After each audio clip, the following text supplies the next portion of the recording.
Hello friends, আবারও চলে এলাম একটা নতুন ভিডিও টিউটোরিয়াল নিয়ে তোমাদের সঙ্গে শেয়ার করব বলে। তো আমরা যাচ্ছিলাম দীঘা ট্যুর। তো দীঘা ট্যুরে ফ্যামিলি নিয়ে যাচ্ছিলাম। তো আমরা দুটো ফ্যামিলি ছিলাম। তো এটা হলো আমার ফ্যামিলি, আর একটা ফ্যামিলি আছে। অনেক পিক তোলার সময় পাইনি বা তোলার সুযোগ হয়ে ওঠেনি। কিছু কিছু পিক যেগুলো তুলেছি সেগুলো তোমাদের সঙ্গে সবটা শেয়ার করলাম। এটা হলো আর একটা ফ্যামিলি। ওকে, তো অনেক কিছু পিক যেগুলো তোমাদের সঙ্গে শেয়ার করা হয়ে গেছে, আর কিছু কিছু যেগুলো তোমাদের সঙ্গে শেয়ার করা হয়নি। তো আমি ভাবলাম যে সবটাই তোমাদের সঙ্গে শেয়ার করি। তো তোমরা প্রথম থেকে শেষ পর্যন্ত দেখো, তারপর দেখে ভালো লাগলে অবশ্যই লাইক কমেন্ট শেয়ার অবশ্যই করো। আর আর বলছি দেখো, তো আমরা যাচ্ছিলাম ট্রেনের। এই ভিউজটা আমার ছেলে তুলেছিল, আর যেটা দেখানো হলো একটু আগে ওটা হচ্ছে ট্রেনের যে পাদানিটা আরাম করার জন্য ওটা। তো মেলের মধ্যে আমরা এসি রুম বুক করেছিলাম। তো এসি এসি কামরার মধ্যে আমরা খুব মজা করতে করতে, তো খুব আমার ছেলের সঙ্গে তো খুবই মজা করেছি। তো মজা করতে করতে আমরা ট্রেনের মধ্যে গিয়েছিলাম। তো আমার ছেলে এসিতে যেহেতু থাকার অভ্যাসটা কম, সেই জন্য ও বললো আমার শীত করছে, সেই জন্য ও আমার মেয়েটাকে নিয়ে অন্যটাকে নিয়ে মানে কাপটাকে নিয়ে ও সবসময় খালি দিয়ে দিচ্ছিল গায়ে। তো এই হলো জামাইবাবু, মূলের মতো দাঁত বার করে বসেছিল, আর এটা হচ্ছে আমার হাজব্যান্ড। তো চলো, আমরা এখন জার্নিতে আছি। এই জার্নিতে যেতে যেতে কে বলছে আমার শরীর খারাপ করছে, কেউ কিছু খাবার তো নিল না মেলের মধ্যে। তো কিছু জাস্ট খাবার উঠেছিল, চপ আরো অনেক কিছু উঠেছিল যেগুলো খাওয়া হয়েছিল, সেই তার পিকগুলো নেওয়া হয়নি। তো শেষে কি পিক নেবো খুঁজে পাইনি, ওই চিড়ে ভাজার পিকটাই নিয়েছিলাম। তো চিড়ে ভাজা কিভাবে খেলাম তো দেখলে সবাই। তো চিড়ে ভাজা খেয়ে কাটিয়ে দিলাম, আর কিছু ওখান থেকে কিনে হালকা খাবার খেয়ে নিয়েছিলাম। তো তারপর গিয়ে রুমের মধ্যে গিয়ে একটু ফ্রেশ হয়ে আমরা এবার বিচে যাবো বলে রেডি। ঠিক আছে, সকলে রেডি হয়ে গেছি। তো এবার যাওয়া যাক বিচে, দেখা যাক ওখানে কি কন্ডিশন। তো আমরা খুব মজায় আছি যে ওখানে গিয়ে খুব আনন্দ হবে, মজা হবে, এই চিন্তা ভাবনা নিয়ে আমরা বের হলাম। তো আমরা যে রুমটা বুক করেছিলাম ওর মধ্যে এসি ছিল, কারণ এসি ছাড়া রুমে এমনি থাকা যাবে না, কারণ প্রচন্ড গরম ছিল আর প্রচন্ড রোদ ছিল সেই সময়। আমার ছেলে বললো মা আমি সেলফি স্টিকটা দিয়ে আমি ছবি তুলতে তুলতে যাও। ভালো, চল তবে যাওয়া যাক। তাও আমরা যাচ্ছিলাম হেঁটে একটুখানি, বেশি দূর নয় ওখান থেকে একটুখানি। আমি তো মানে হাঁটতে একেবারে স্লো ভাবেই হাঁটে, বেশি জোরে হাঁটতে আমার ভালো লাগে না। গাড়ি হলে যেখানে কিছু চলে যাবে, তো স্কুটি দিলে আমি যেখান সেখান চলে যেতে পারি। তো স্কুটি তো আর ওখান থেকে ওখানে সবার জন্য পাওয়া যাবে না। তো সেই জন্য হোটেল থেকে তো আমরা ওখান থেকে চলে এলাম দীঘা বিচে। তো দেখতেই পাচ্ছ কত বড় বড় স্টোন বোল্ডার গুলো। জলটা যদিও একটু দূরে ছিল, কিন্তু দিদিরা আর কি জামাইবাবু যে গিয়েছিল, তো ওরা নামার পরে কিছুক্ষণের মধ্যেই ঢেউগুলো পুরো বোল্ডারের মধ্যে, মানে এই যে বীভৎস লেগেছে আমার, মানে একটা কি বলবো তোমাকে, মানে অ্যাডভেঞ্চারের মতোই। আমি মানে আগেও গেছি দীঘা, তো আগে খুব ভালো লেগেছিল। তো এখন যে দীঘা দেখতে পেলাম, আমরা যখন যেই সময়টায় গেছি, তো ঢেউগুলো এত বড় বড় ঢেউ দিচ্ছিল, আর ঢেউগুলো আছড়ে পড়ছিল ওই বোল্ডারের মধ্যে।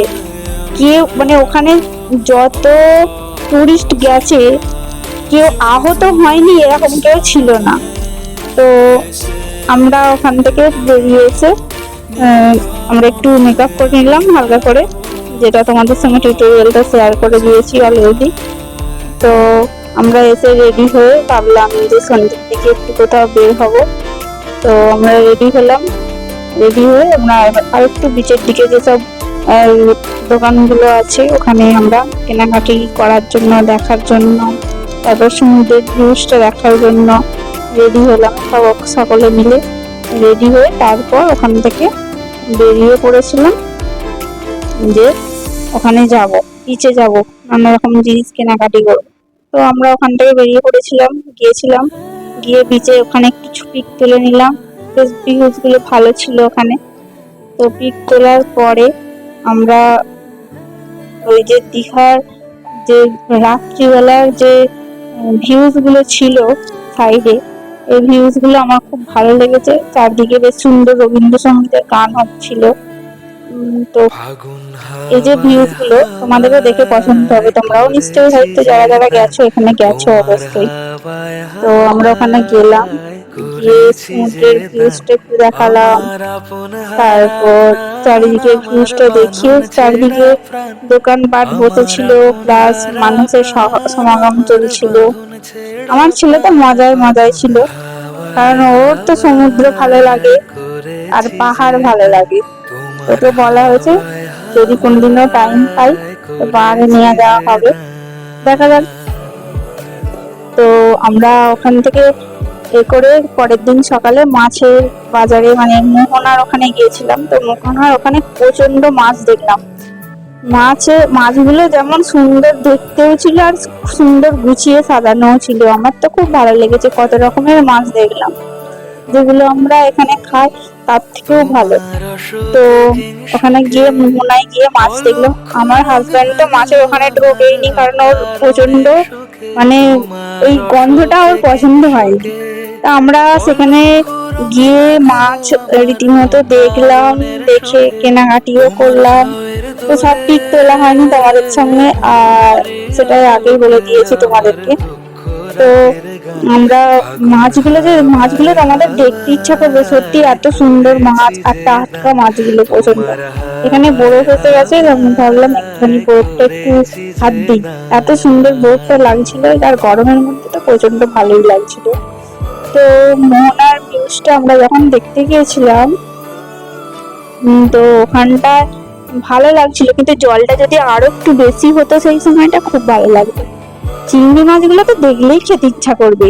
ভোলা মাছ আছে, এমনকি শঙ্কর মাছ, এই যে দেখো শঙ্কর মাছটা, শঙ্কর মাছ আছে, অনেক রকমের বিভিন্ন ধরনের সামুদ্রিক মাছ আছে। পমফ্রেট মাছ তো অ্যাভেলেবেল, ইলিশ আছে, খুব ভালো ভালো কাঁকড়া তো অবশ্যই আছে।